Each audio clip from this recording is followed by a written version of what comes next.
6027, Prodi Peternakan Fakultas Pertanian Universitas Sumatera Utara. Di sini saya akan menjelaskan sistematika bebek dengan filum, chordata, kelas Apes, ordo Aniformes, famili Anetida, genus Anes, spesies Anas, Platrincus domesticus. Ya, di sini saya akan menjelaskan tubuh Apes terbagi atas caput kepala, kolum leher, trunkus badan, ekstremitas anterior sayap, ekstremitas posterior kaki, caudal ekor. Ini tentang bulu. Yang ini plumae, bulu penutup tubuh bagian luar yang juga berbentuk figur atau bentuk tubuh. Dari burung termasuk tipe plumae adalah bulu sayap dan ekor. Bagian-bagian dari plumae terdiri atas satu, kalamus atau kuil, tangkai bulu melekat pada folikel kulit. Bagian ini berongga dan mempunyai dua macam lubang. Umbilicus inferior atau pada pangkal ekor, dan umbilicus superior atau pada bagian distal. Yang kedua, racis atau shaft, lanjutan dari kalamus tidak berongga, merupakan penyokong vexillum. Yang ketiga, vexillum atau fane, berbendera bulu. Ini bendera bulu yang terdapat di kanan kiri racis. Vexillum tersusun oleh berbae yang melekat pada racis. Tiap berbae mempunyai cabang yang disebut barbulae. Ada dua macam barbulae. Yang kedua plumulae. Ini plumulae. Barbulae distal yang mengarah distal atau ujung bulu.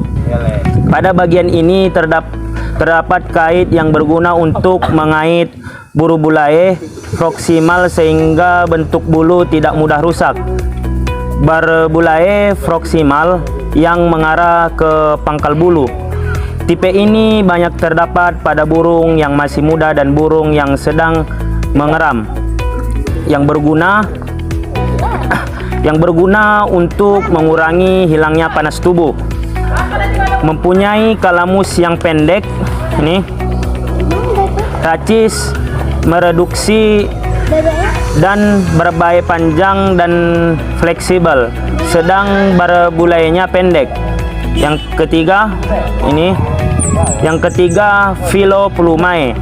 Tipe ini mempunyai bentuk seperti rambut dengan tangkai bulu yang panjang. Pada ujungnya terdapat barbae dan barbulae. Tipe ini tumbuh merata tetapi sangat jarang. Fungsi bulu ini belum jelas diketahui. Sistem respiratori pada unggas dimulai dari paling luar, yaitu nares. Yang pertama, nares, organ pernapasan bebek. Yang pertama adalah nares atau yang sering disebut juga dengan lubang hidung. Ini lubang hidung.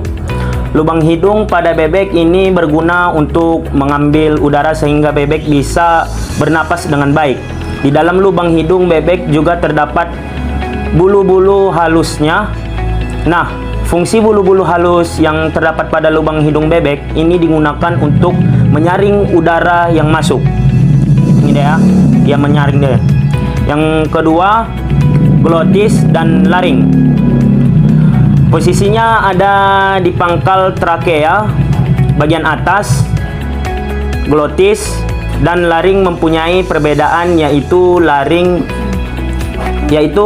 itu adalah pangkal dari trakea bagian atas, sedangkan glotis itu adalah celah masuknya udara ke dalam trakea. Laring juga mempunyai fungsi sebagai jalan masuknya udara selama proses inspirasi. Proses inspirasi adalah proses di saat bebek sedang menarik napas. Selain itu, laring juga digunakan untuk membantu proses menelan makanan, mengatur suara, dan membantu mengelola tekanan intratorasis. Yang ketiga, trakea merupakan organ pernapasan bebek yang berbentuk pipa. Ini pipa dia ya. Terdiri dari cincin-cincin tulang rawan. Trakea ini berfungsi untuk mencegah terjadinya kolaps karena adanya tekanan negatif pada saat bebek bernapas. Yang keempat, siring setelah dari trakea turun ke bawah. Ini di sini dia ya. Turun ke bawah, di sini di pangkal bagian bawah trakea ada namanya siring. Di dalam siring itu terdapat lipatan-lipatan berupa selaput. Di mana selaput ini jika dia bergetar maka akan mengeluarkan suara. Suara ini bisa timbul saat proses pernapasan ekspirasi. Ini terjadi ketika siring bekerja sebagai katup penjaga keselarasan tekanan udara. Jadi siring ini fungsinya adalah untuk mengeluarkan suara pada bebek. Yang kelima, bronkus. Setelah siring ada percabangan yaitu bronkus kanan dan bronkus kiri. Ini dia. Bronkus kanan sama bronkus kiri ini. Nanti bronkus ini akan berhubungan dengan alveolus yang ada di dalam pulmo atau paru-paru. Di alveoli ini terjadi pertukaran gas terjadi pertukaran gas. 6 pulmo. Ini pulmo ada di dalam ini. Pulmo atau paru-paru pulmo atau biasa dikenal dengan paru-paru ini berjumlah sepasang dan diproteksi oleh tulang rusuk. Fungsi dari pulmo atau paru-paru pada bebek adalah sebagai tempat sirkulasi atau pergantian oksigen dan karbon dioksida. Oksigen yang masuk ke dalam paru-paru ini diperlukan oleh tubuh untuk pembakaran dan untuk pembentukan tenaga. Struktur paru-paru bebek termasuk sangat kaku dan selama bernapas hanya terjadi sedikit gerakan mengembang dan baik, saya akan menjelaskan tentang glandula digestoria, organ pencernaan tambahan, yaitu hati. Ini hati, ya, pankreas dan kantung empedu. Ini dia kantung empedu. Satu, hati terletak di antara gizzard yang empedu yang memiliki warna kemerahan dan terdiri dari 2 lobus, yaitu lobus dexter atau kanan yang besar dan lobus sinister yang kiri yang kecil. Ini dia. Hati memiliki fungsi utama dalam pencernaan dan absorpsi, yaitu memproduksi empedu. Selain itu, hati memiliki fungsi fisiologis berupa sekresi empedu, detoksifikasi racun, metabolisme protein, karbohidrat dan lemak, penyimpanan vitamin dan karbohidrat, destruksi sel-sel darah merah, membentuk protein plasma, diaminasi asam amino, menghancurkan asam urat, dan inaktivasi hormon polipeptida. Hati mengeluarkan cairan berwarna hijau kekuningan yang berperan dalam mengemulsi lemak. Warna kehijauan pada empedu disebabkan karena produksi akhir destruksi sel darah merah, yaitu biliverdin dan bilirubin. Cairan tersebut tersimpan dalam sebuah kantung yang disebut kantung empedu. Ini kantung empedunya.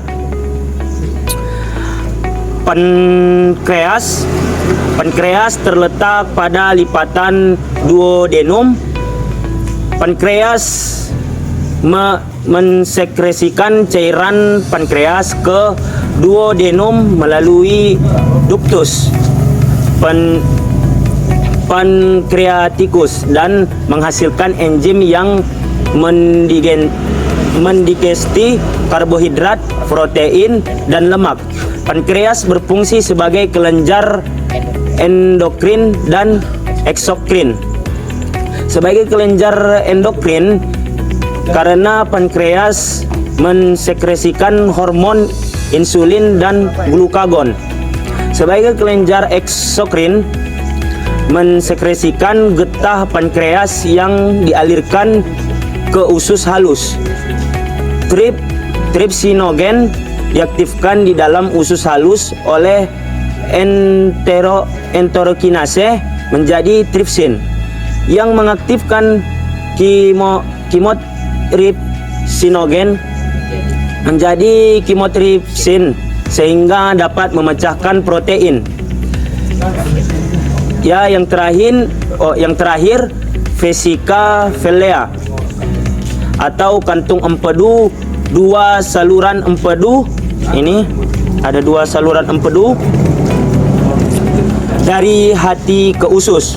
Saluran kanan empedu lebih melebar sehingga daya tampung dan alirannya lebih besar dari yang kiri. Fungsi empedu mengaktifkan lipase pankreas, mempercepat kerja amilase pankreas, membantu mengemulsi lemak, membantu penyerapan lemak, membantu penyerapan vitamin yang larut dalam lemak A, D, E, dan K. Di sini saya akan menjelaskan sistem nervosum pada bagian otak. Ini otak. Bagian-bagian dari otak yaitu yang pertama, cerebrum berfungsi untuk mengatur semua aktivitas sadar pada bebek. Cerebrum terdiri dari hemisfere cerebri, lobus olfactorius, dan yang kedua, cerebrum berfungsi untuk mengatur keseimbangan tubuh, dan yang ketiga, medulla oblongata berfungsi sebagai pengatur aktivitas tubuh bagian dalam seperti aliran darah, kebutuhan oksigen, serta berfungsi jantung dan paru-paru. Dan yang keempat, medulla spinalis berfungsi untuk mengantarkan informasi dari otak-otak ke otot dan organ tubuh tertentu lainnya. Dan sekian, terima kasih.